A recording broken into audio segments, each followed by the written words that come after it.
such a bad man, worship such a good God? Why does the evil within me rage its war against my soul?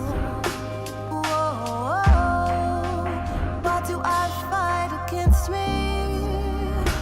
Whoa, why do I fight against me?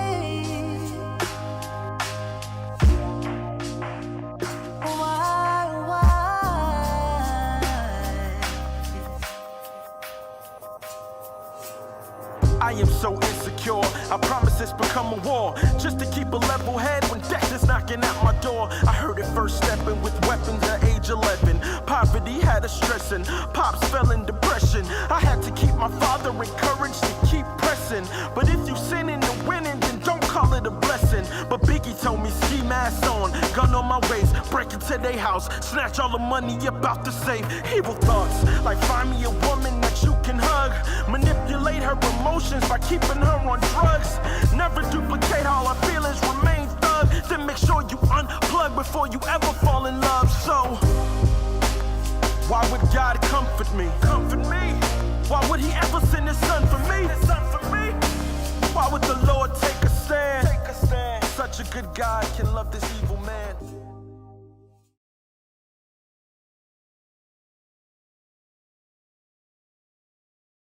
Hey ladies and gentlemen, my name's Darren Carr, welcome. I just want to take some time just to share a bit of my story with you all.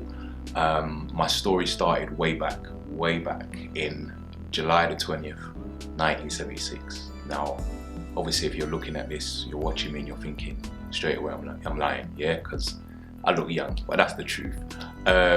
Yesterday I celebrated my 42nd birthday. The grace of God, yeah, and they say black don't crack, and that's the truth. So yeah, way back, July 20th, 1976, I was born, Darren Wayne Carr.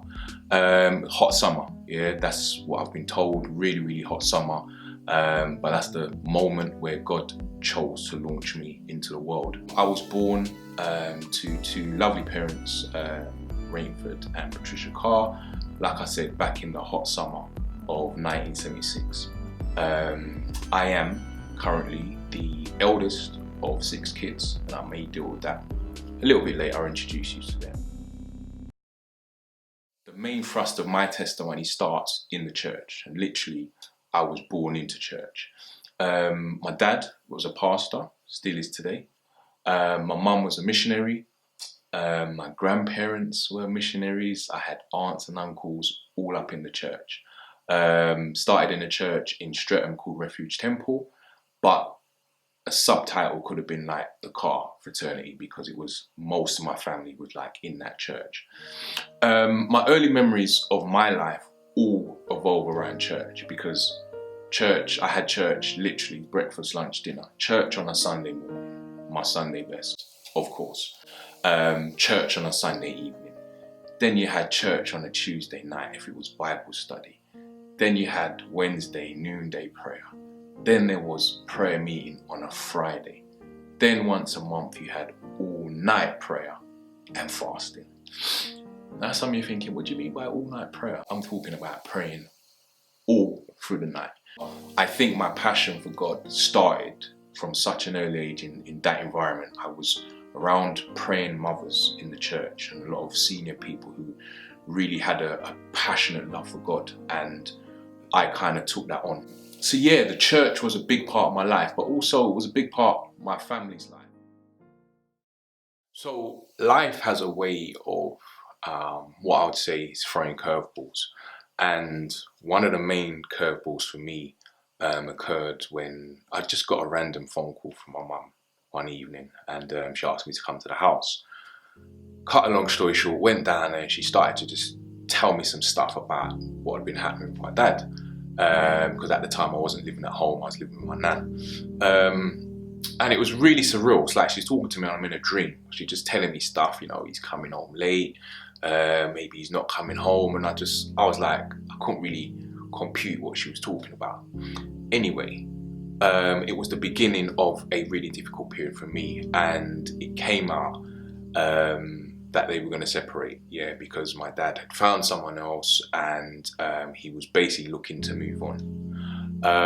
That was a really, really difficult season for me. At the time, I was in my early 20s, so it wasn't so bad for me. But the impact on my siblings now, my younger brother is 13 years younger than me, my first sister, the gap is 15 years, and my second sister, the gap is 19 years. So it's a really, really huge gap, and the impact that it had on them was kind of monumental. And it was just a really difficult period because at that time, I assumed the church would be there really to help, you know, the family and to kind of help us through that. But it was surreal because my dad was still attending the church, my mum was still attending the church, and all the kids were attending the church. But we were like sitting all random places in the church. My dad was with his new person, my mum would be here, and we'd be all over the place. And to be honest with you, it was just a mess. And it was one of those times in my life where I look back and it just, my perception of church was a little bit tainted, if I'm going to be real.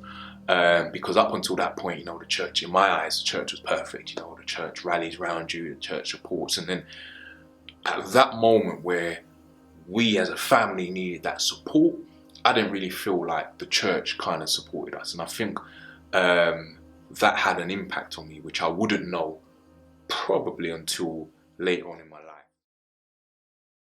After all that situation, my dad remarried and things started to settle down. The backdrop to all of that, crazy, is that I had met someone in church. We had been friends, really good friends for a number of years. I was in another church, Solid Rock in Tooting, South London, and she attended a church called Christian Life Centre at the time in Walthamstow. Met each other. I preached at her church once, and that's how we kind of got the hook up. And yeah, friends, really good friends. I mean, she was a really unique person in terms of, even in her rudeness, like I was just drawn to her because she was just funny rude, just rude, but endearing rude. Like, it's just weird how she captivated me, because like I knew a lot of women in church, whether it's in London or, you know, around the UK, but when she came into my life, the only word I can use is just unique. I still don't know another woman like her today. And her name's Lisa. We became friends. And after the backdrop of my dad moving on, we started to embark on a relationship. There was a time where I realised, you know what, she's the one. And we both realised, you know what, yeah, we kind of want to take this to the next step. So we approached our leadership and we went through the correct procedures. We were dating, we were getting premarital counselling, which was lovely, and our friendship was just blossoming. And I think that's the basis of even our the success that we've been having in marriage, although we've, you know, gone through issues. The reason why we're still probably married today is based on that foundation of friendship. Yeah, before anything else, we were really good friends. So we got married in the sunny island of Jamaica, 29th of July 2005. It was amazing, it was beautiful. The pictures are testament to that, like golden, crisp sunshine. It was a beautiful ceremony, just really, really beautiful. Come back to London and we start married life, you know, happy, honey, in the moon, still sweet, succulent, everything's nice. We hit London, and as you do, it's the maintenance of life now. She goes to work, I go to work, and we're just managing the initial stages of a marriage, and everything's live. We're doing the usual things, you know, work. We're both heavy in ministry in the church. I'm preaching, doing my thing. She's big up in the church, doing her testimony ministries and a number of other things as well. And life is just serenely moving on. I want to talk about curveball number 2, and probably this is the biggest curveball that's hit me in my life. So basically, as I said, me and the wife, we got married in Jamaica, beautiful. Come back to London, we've moved in with my nan, and life's going sweet. Both working, both doing the church thing. Life's cool. And then as we're managing life, you know, certain things start to happen, and certain things are not necessarily working out how maybe both of us feel that they should be working, yeah? So first of all, we're talking about, okay, from a man's point of view, I'm thinking, okay, when I get married now, like, I've got the ring, sex is on tap, like, it's just morning, noon and night, that's it. And no one really prepares you for, okay, but what if that's not the case? The what if scenarios, yeah? So we go through a season and it's no one's fault, it's how it is, you know, busy, working, whatever else, and we're just missing each other. And that's not really happening. And for me, I start to internalize that, and I'm thinking, you know, what's going on here? Like, I'm thinking, she ain't loving me, she's not really feeling me, because if she did, things would be running. So I've gone off with that mindset, and now I'm kind of just, alright, cool, resentment's now kicked in, and I don't realize this, I'm just living in it. So how does that resentment play out? Well, now I'm like, okay, I'm just going to do my thing, I'm going to look after myself, I'm just keep it real. And so at work, I just find myself flirting, I'm being very flirtatious with women. I work in offices where it's just predominantly women. I find that I'm engaged with them, you know, confiding in them, talking to them about things that I should be talking to my wife about, because, you know, I'm hurting, and so I'm just gonna, it's like a release, it's like a comfort for me. And I never heard about this phrase called emotional affairs, but having known about this concept now, where you can have an affair, but basically it's not even physical, it's on a mental level. When I heard about that, I thought straight away, I was like, okay, yeah, that's what you was engaged in. You were having emotional affairs because you were at a place with other women that wasn't your wife, and it weren't right. So that's what I was involved in. It went to another level now where I'm at home with the wife, and I got to a place where frustration is building up, and I'm thinking, okay, I need a release in it, and it's not coming here. I'm resentful, I don't even want her to touch me now, so I'm just going to look after myself and I'm going to do me. So I'm waiting for her just to go to sleep, because you know what, I'm going to do me now. And what I mean by that is, explicitly, I'm going to go on my computer and I'm just going to get into some pornography. Now, it started, you know, it's always started like innocent, it's just, just the once, innit, because, you know, I can't sleep, frustrated, you know, and so I do it the once, you go back to bed and feel a bit of condemnation, because I'm like, you know, nah, Dad, that's not right though, innit? You got your wife. But do it the once, do it again, you think, oh no, I can stop anytime, I can stop. And again and again and again. And what it is this secret life now, because I'm lying next to the wife who I love, but I'm doing, like, I'm living a double life. And so the times where she would step to me, like, I'm not interested, because I've already just looked after myself. But this was all unbeknown to her. Now, this all came on the offsetting of when my missus went to work away. She's a senior social worker, phenomenal practitioner, and she was taking some contracts out of London, so Colchester, Ipswich, and there was a season where she was working in, I believe it was Northampton, and she would go away on a Sunday night and come back on a Friday. So for me, I'm like, this is brilliant, because now I have all this time, I can do whatever I want to do. She's not here, she's not seeing nothing, it's cool. And I remember there was a time where she called me, I'll never forget it. She called me one day and she was like, you know what, babe, I've got something I need to talk to you about. And I was like, alright, cool. When you come back to London, you know, we'll catch up. As life, you know, life goes on, life happens, and we kind of missed, and I forgot about the conversation. Anyway, there was one day, I won't forget, it was the 9th of August 2010. She was back in London and she was about to take the train back to Northampton. Just before she left, it came back to me that she wanted to talk to me about something. So I said, oh babe, by the way, you know, I remember there was something you wanted to talk to me about. Do you want to just mention it before you go back now, innit? And she was like, no, it's okay, it doesn't matter now, it's blessed. And I was like, no, you know, it sounded important to you, so obviously, you know, it's important to me, whatever it is, you know, we just talk about it, you can go, we can just deal with it quickly. So she was like, no, it doesn't matter. Then there was like a really unerring pause and a silence. So she wasn't saying anything.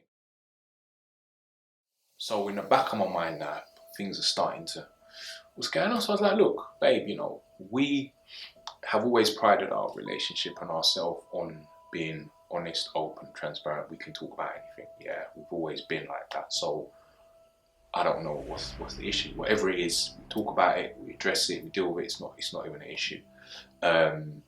Nothing was coming back. So I'm getting a little concerned, and I'm thinking, okay. And I kind of in my mind, I'm thinking, So I'm like, okay, let me put out some scenarios. I'm like, look, what's the worst that can happen? You know, you kissed a guy. Like, it don't matter, innit? Like, kiss someone, what? You know, what's the deal? Nothing came back. So I was like, you know, okay, so, you know, what is it then? You haven't kissed the guy, what, something else has happened? And nothing's coming back. And I think probably around this time now, my mind's probably gone somewhere. It's definitely went somewhere, but I wasn't wanting to acknowledge that point. So I'm just like, okay, so you were seeing a guy? Because by this time I'm thinking it's got to be something to do with a guy. I said, you were seeing a guy? There was nothing. And then I think I just went there. And I just said, okay, so what, you slept with a guy? And although there was silence before, there was like another level. It was like unerring silence. And at that point, I knew that I'd reached where it was. And I remember laughing, like uncontrollably, just laughing. And obviously not because that was funny, because actually I didn't know how to respond. It was like I was in a dream. And the next thing I remember is just saying, I was just on my way out, and I just remember saying to my wife, I'm going out, and by the time I come back, I want you to have packed your stuff and you need to be gone, and I'll be back in about 2 hours. I don't care where you go, what you do, you just need to be gone. And I remember just walking out the house. I remember walking down the road, and it was like a daze. I was in this daze, like an out-of-body experience. What has just happened? Like, this is crazy. I've gone barbershop like it's nothing, yeah, as you're doing it. And I remember coming back from the barbershop, and she was gone, her stuff was gone.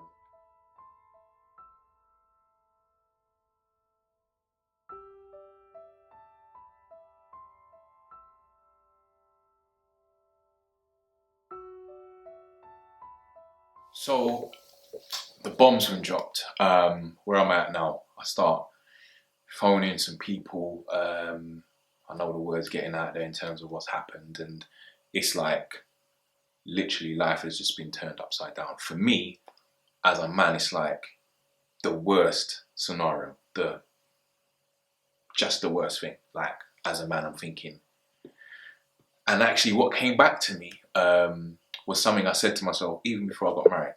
I remember this saying I used to say, is like, if a woman never cheated on me, bun that, it'd be finished, done. As far as I was concerned, it was over. And I remember someone saying to me, look, Dal, you need to get out of the environment, okay? I think you should go away. It's really raw. Don't do anything too hasty. Just get out of the environment. Now, that was a Monday, I got told. And on the Saturday of that same week, I flew out to Spain to go and stay with a friend for a couple of weeks. And this is where, if I ever, and I do go through seasons in my life where I'm like, God, are you real? You know, is this Christianity? Is it really real? Whenever I go through those phases, I always go back to Spain and what happened in Spain, because it was like, it was my miracle, okay? And it's something that no one can't take the experience away from me. Now, I remember going to Spain, I'm on the plane, I'm telling God, it's done, yeah? She's violated, it's over, it's finished, the marriage is done, and I'm moving on. And in my mind, I'm thinking, I'm so hurt. How can I hurt. What can I do? Now, obviously, I'm thinking, well, I need to get my black book, find someone, and let's get busy. I'm going to go and see someone else and fling it back in her face and all that kind of stuff. Yeah, it's turmoil. I'm not sleeping at night. Like, literally, I can't sleep. Every night, I'm just agonizing. I'm seeing, you know, thinking, who, where did this, when, and all these kind of mad things. So I remember landing in Spain, and I was reading a book by T.D. Jakes. It was called Reposition Yourself. And just it was like a Damascus experience for me. I remember looking in a mirror, a wardrobe mirror, and God said two things to me. He said, Darren, if you were your wife, how would you want me to deal with you? And I was like, I'd want it to be quiet. I wouldn't want anyone to know. I wouldn't want that to get out. I would want it to be quiet. And he said, okay. And then number two, he said, if you have no sin, I give you permission to cast the first stone. And literally at that moment, everything changed for me. I felt the powerful position that I felt I was in. I was disarmed. God took everything away. And what he was showing me is, you're a great sinner. You're a chief sinner. The only thing is your sin hasn't been exposed to the masses, okay? What's happened here, your wife now has gone out there and it's going to be made public, but your stuff has been hidden. But you have sinned and you are no better. And so how you would want me to deal with you in this scenario is exactly how I want you to go and deal with your wife. And I remember him saying to me, clearly, go back to your wife. Now, you gotta understand, at that moment, I'm in turmoil because I'm thinking, you must be on crack, bruv. Like, what you talking about? It's done, it's busted, it's over. But the minute he throws that in, I begin to look at myself. So whilst I've gone to Spain thinking I'm complaining about my wife, God said, hold on, mate. Let's look at you. And as I looked at myself in the mirror, I realized a lot of it I was at fault. Yeah, I was off. I was doing the pornography. I was doing stuff that my wife didn't even know about. And what I knew is no one just gets up and decides, okay, I'm gonna go and have an affair. I was as much to blame. You know, I wasn't being affectionate to my wife. I wasn't meeting a lot of her needs. Why? Because I was busy doing my own thing. So God really just restored me in that moment. He got me to a place to not only understand that I was a sinner, but a place of forgiveness. And right there and then in Spain, him telling me to go back, I knew I had to go back to my wife. Although I was still vexed, I was still hurting, that's the reality. And I remember coming back to London and we met with my pastor. And long and short of it, we were separated for a year because guess what? You know, the reality is, yeah, I had forgiven, but it was going to take time to repair what had happened. And we were introduced to a phenomenal couple, pastors, a man and a woman, and they counselled us for that year, that period where we were very vulnerable, was on our faces, and it was amazing. They counselled us as a couple. The pastor, Pastor Colin, he counselled me as a man, and Pastor Maureen, she counselled my wife one-to-one as a woman. And that year, whilst it was difficult, going to the counselling, it allowed us to explore a lot of the issues which led us to that point, led my wife to that point where she did what she did, but what led me to the point of, you know, doing what I did. And I had to really take responsibility and accountability for my actions. And that was a whole year. And then after that, we moved back in, and whilst things were, you know, still a bit trust issues, God had really started to work on our hearts, and, you know, we came back together, and that spirit of forgiveness and the fact of God, his love, it was able to turn the marriage around. Almost 13 years married. That happened some 8 years ago, and I just want to talk a bit about what's happened since then, because we've had our ups and downs, in terms of moving, location, moved several times in our lives, but God has healed our marriage, and to the point where I'm even able to share. I'm sharing my testimony, I'm sharing stuff, and I don't benefit from this. I'm really sharing my story because God said to me, he said to my wife, that I've done this miracle in your life so that you can go back and reach couples. So we are big advocates for couples, and not just Christian couples, just couples in general. The divorce rate in the world is ridiculous, and in the church, I think I heard a stat that it's almost at 50% now in terms of divorce. So you can toss a coin, someone gets married in church, toss a coin, whether it's going to last or not. And so me and my wife, we are just using what God done in our life to share our story of hope. And I've had a number of places, men's ministries, events where I've been able to share my testimony with men. And every time, 100%, every time I share my story afterwards, there's always someone, at least one person or a couple, that will come up to me, my wife, and just thank us.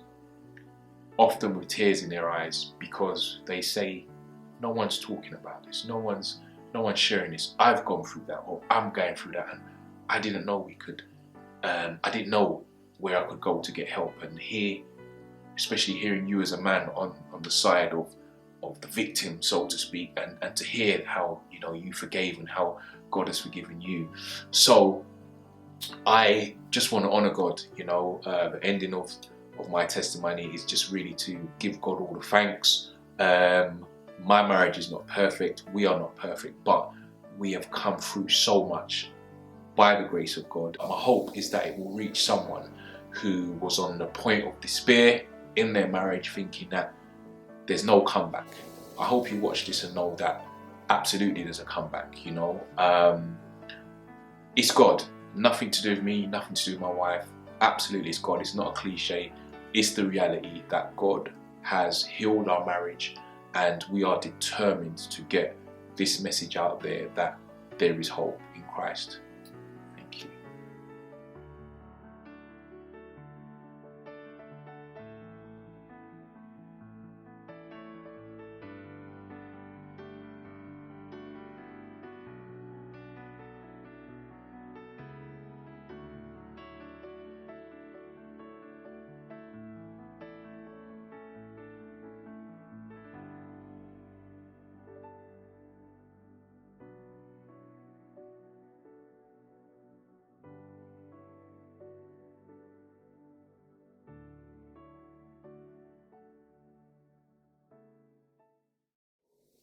Yo, thank you for tuning in to another episode of Triumph Stories. But just before you go, a quick word from our partners. Hi, my name's Hannah. Start again. Hi, my name's Hannah and I'm part of the Triumph crew. And I hope you just enjoyed our Triumph Stories. So what's Triumph? Triumph stands for The Reason I Am Who I Am. And it's a live event that happens every first Friday of every other month. And we can't wait to see you at the next one. So at an event, you can expect worship, fellowship, laughter, some tears, and of course an amazing speaker coming to share their story. But I've told you enough about it now. Come take a look. And God brought me here to tell you guys today that our identity lies in the Word, not in the things we do in the world. Above all, we are a child of God. And I remember keeping my story to myself for so long, and God really gave me the revelation that the enemy loves keeping us silent. The enemy loves making you think that you're the only one that's going through whatever you've going through or have gone through. He loves to keep you bound. And when your mouth is shut, his mouth is wide open.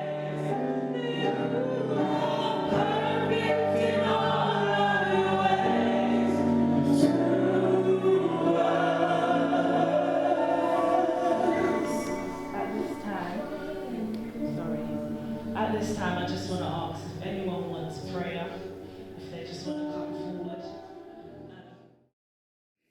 So, if you'd like to know more about Triumph, would like to come to one of our events, or even share your testimony at one of our events, then hit us up on our socials. Thank you, and God bless.